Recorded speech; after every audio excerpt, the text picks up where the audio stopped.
Enorme desgraça. Estava-se no velório de Damastor Dagobert, o mais velho dos 4 irmãos, absolutamente facínoras. A casa não era pequena, mas nela mal cabiam os que vinham fazer quarto.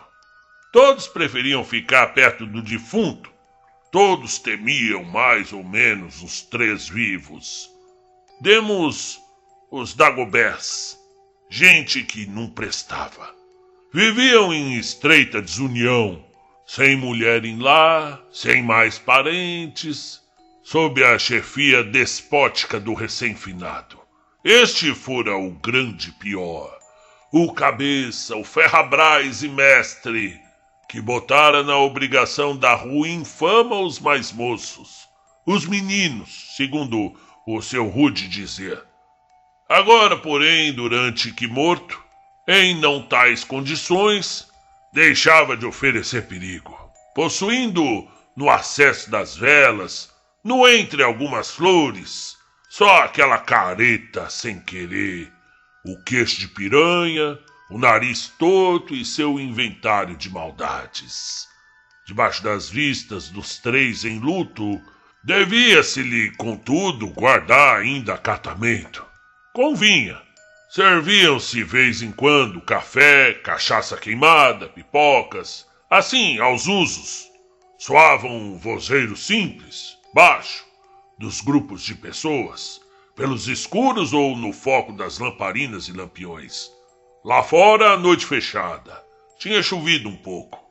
Raro um falava mais forte e súbito se moderava e compungia-se, acordando o seu descuido.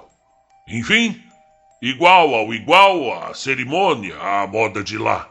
Mas tudo tinha um ar de espantoso. Eis, um lagalhé pacífico e honesto chamado Liu Jorge, estimado de todos, fora quem enviara Damastor Dagobert pro sem fim dos mortos. O Dagobert, sem sabida razão, ameaçara de cortar-lhe as orelhas. Daí, quando o viu, avançara nele com punhal e ponta. Mas o quieto do rapaz, que arranjara uma garrucha, despejou-lhe o tiro no centro dos peitos, por cima do coração. Até aí viveu o Teles. Depois do que muito sucedeu, porém, espantavam-se de que os irmãos não tivessem obrado a vingança. Em vez, apressaram-se de armar o velório e enterro. E era estranho mesmo.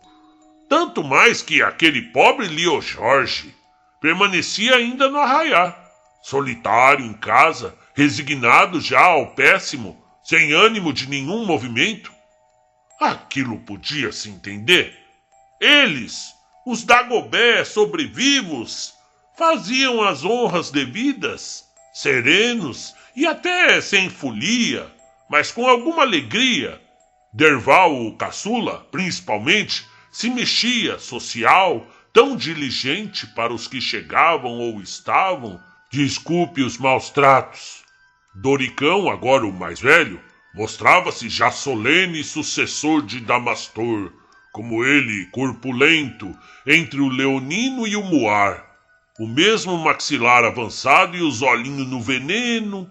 Olhava para o alto com especial compostura, pronunciava: Deus há de o ter. E o do meio, Dismundo, formoso homem, punha uma devoção sentimental, sustida, no ver o corpo na mesa. Meu bom irmão. Com efeito, o finado, tão sordidamente avaro, ou mais, quanto mandão e cruel, sabia-se que havia deixado uma boa quantia de dinheiro, em notas, em caixa. Se assim, qual nada, a ninguém enganavam, sabiam até que ponto o que ainda não estavam fazendo. Aquilo era quando as onças, mas logo, só queriam ir por partes, nada de assodados, tal sua não rapidez, sangue por sangue, mas por uma noite, umas horas, enquanto honravam o falecido, podiam suspender as armas, no falso fiar. Depois do cemitério, sim, pegavam o Lio Jorge, com ele terminavam. Sendo que se comentava aos cantos, sem ócio de língua e lábios, num sussurruído, nas tantas perturbações, pelo que aqueles dagobés, brutos só de assomo, astreitefitos também de guardar brasas em potes, e chefes de tudo, não iam deixar uma paga em paz, se via que estavam de tensão feita. Por isso mesmo era que não conseguiam disfarçar o certo solerte contentamento perto de rir. Saboreavam já o sangrar. Sempre, a cada podido momento, em sutil, tornavam-se a juntar-se. Num vão de janela, no miúdo confabulejo, bebiam. Nunca um dos três se distanciava dos outros. O que era? Que se acautelavam. A eles se chegava, vez por vez, algum comparecente, mais compadre, mais confioso, trazia notícias, segredava.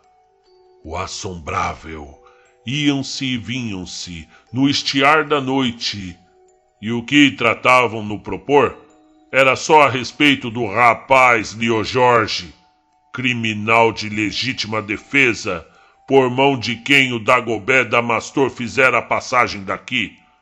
Sabia-se já do que, entre os velantes, sempre alguém, a pouco e pouco, passava a palavra. O Lio Jorge, sozinho em sua morada, sem companheiros, se doidava? De certo, não tinha experiência de se aproveitar para escapar, o que não adiantava. Fosse onde fosse, cedo os três o agarravam. Inútil resistir, é inútil fugir, inútil tudo. Devia de estar em o se agachar, ver-se em amarelas.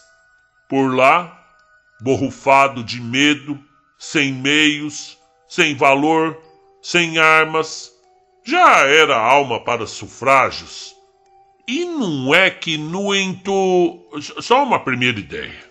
Com quem alguém que de lá vindo voltando, aos donos do morto ia dar informação, a substância deste recado, que o rapaz Lio Jorge, ousado lavrador, afiançava que não tinha querido matar o irmão de cidadão cristão nenhum. Puxara só o gatilho no derradeiro do instante, por dever de se livrar, por destinos de desastre, que matara com respeito, e que por coragem de prova estava disposto a se apresentar, desarmado ali peraúte, dar fé de vir pessoalmente para declarar sua forte falta de culpa, caso tivessem lealdade. O pálido pasmo, se caso que já se viu, de medo esse Lio Jorge doidara, já estava sentenciado. Tivesse a meia coragem, viesse pular na frigideira pras brasas, e em fato até de arrepios, o quanto tanto se sabia, que, presente o matador, torna a botar sangue o matado. Tempos estes, e era que no lugar, ali nem havia autoridade. A gente espiava os dagobés, aqueles três pestanejares. Só, destá, o desmundo dizia.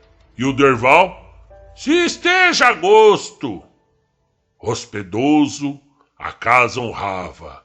Severo em si, enorme o Doricão. Só fez não dizer. Subiu na seriedade. De receio, os circunstantes tomavam mais cachaça queimada. Tinha caído outra chuva. O prazo de um velório, às vezes, parece muito dilatado. Mal acabaram de ouvir. Suspendeu-se um indaguejar. Outros embaixadores chegavam. Queriam conciliar as pazes.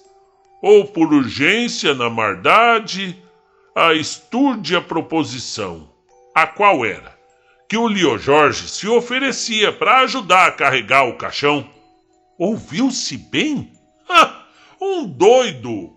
E as 3 feras loucas, o que já havia, não bastava? O que ninguém acreditava. Tomou a ordem de palavra o Doricão, com um gesto destemperado. Falou indiferentemente.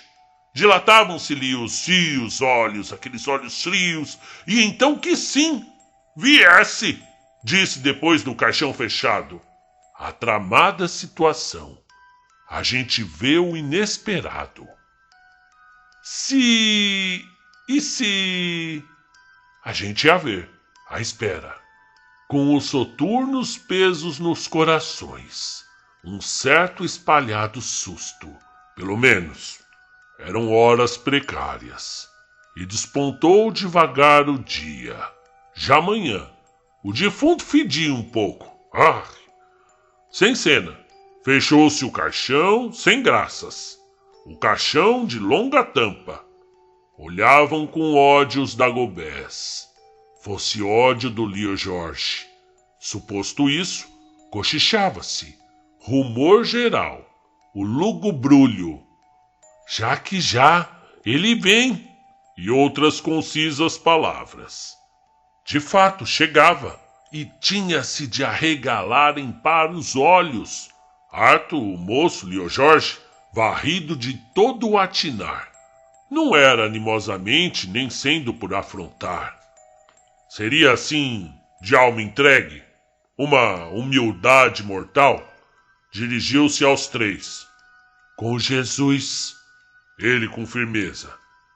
E aí o Derval, o Dismundo e o Doricão, o qual o demônio em modo humano só falou quase. Que coisa! Houve-o pegar para carregar. 3 homens de cada lado. O Lio Jorge pegasse na alça à frente da banda esquerda, indicaram. E o enquadravam os Dagobés, de ódio em torno. E então foi saindo o cortejo. Terminado o interminável, sortido assim, ramo de gente, uma pequena multidão, toda a rua enlameada, os abelhudos mais adiante, os prudentes na retaguarda. Catava-se o chão com o olhar, à frente de tudo o caixão com as vacilações naturais, e os perversos Dagobés, e o Lio Jorge ladeado. O importante enterro. Caminhava-se no pé tintim muito de passo. Naquele entremeamento, todos, em cochicho ou silêncio, se entendiam, com fome da perguntidade. O Lio Jorge, esse, sem escape, tinha de fazer bem a sua parte, ter as orelhas baixadas. O valente, sem retorno, feito um criado. O caixão parecia pesado. Os 3 Dagobés armados, capazes de qualquer supetão, já estavam na mira firmada. Sem se ver, se adivinhava. E nisso caiu uma chuvinha. Caras e roupas se ensopavam. O Lio Jorge, que estarrecia, sua tenência no ir, sua tranquilidade de escravo. Rezava? Não soubesse parte de si, só a presença fatal. E agora já se sabia. Baixado o caixão na cova, a queima-bucha o matavam, no expirar de um credo. A chuvinha já abrandava. Não se ia passar na igreja? Não, no lugar não havia padre. Prosseguia-se. E entravam no cemitério. Aqui todos vêm dormir. Era no portão o letreiro. Fez-se o airado ajuntamento. No barro em beira de buraco. Muitos, porém, mais para trás, preparando foge-foge. A forte circunspectância. O nenhum despedimento. A uma vez Dagobé Damastor, depositado fundo em forma por meio de rijas cordas. Terra em cima, pá e pá. Assustava a gente aquele som da pá. E agora? O rapaz Lio Jorge esperava. ele se escorregou em si. Via só 7 palmos de terra dele diante do nariz. Teve um olhar árduo. A pandilha dos irmãos. O silêncio se torcia. Os dois, Dismundo e Derval, esperavam Doricão. Súbito, sim, o homem desenvolveu os ombros.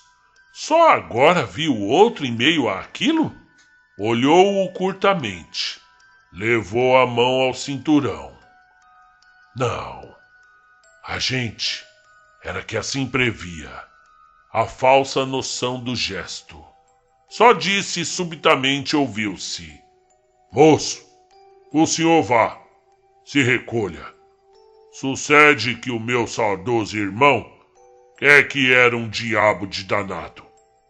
Disse isso, baixo e mau som, mas se virou para os presentes. Seus 2 outros manos também. A todos agradeciam. Se não é que não sorriam apressurados. Sacudiam dos pés a lama, limpavam as caras do respingado. Doricão, já fugaz, disse, completou: A gente vamos embora, morar em cidade grande. O enterro estava acabado e outra chuva começava.